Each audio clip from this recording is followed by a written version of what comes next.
Ang mabuting balita ng Panginoon ayon kay San Lucas. Papuri sa iyo, Panginoon. Noong panahong iyon, sinabi ni Jesus sa kanyang mga alagad,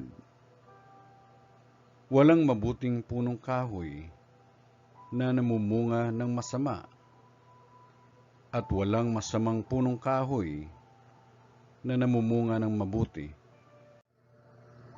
Nakikilala ang bawat punong kahoy sa pamagitan ng kanyang bunga, sapagkat hindi nakapipitas ng igos sa puno ng aruma, at di rin nakapipitas ng ubas sa puno ng dawag.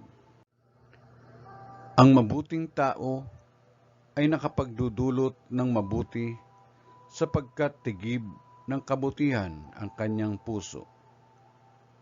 Ang masamang tao ay nakapagdudulot ng masama sapagkat puno ng kasamaan ang kanyang puso. Sapagkat kung ano ang bukang bibig, siyang laman ng dibdib. Tinatawag ninyo akong Panginoon, Panginoon, ngunit hindi naman ninyo ginagawa ang sinasabi ko.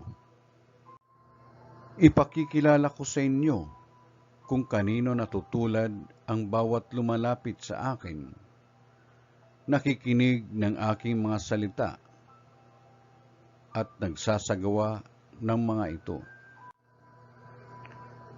Katulad siya ng isang taong humukay ng malalim at sa pundasyong bato nagtayo ng bahay.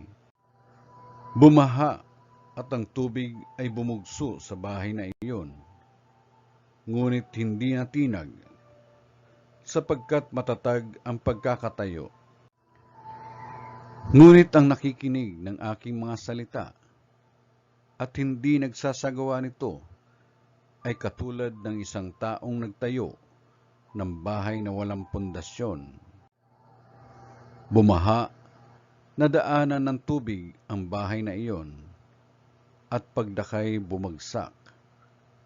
Lubusang nawasak ang bahay na iyon. Ang mabuting balita ng Panginoon. Pinupuri ka namin, Panginoong Jesucristo.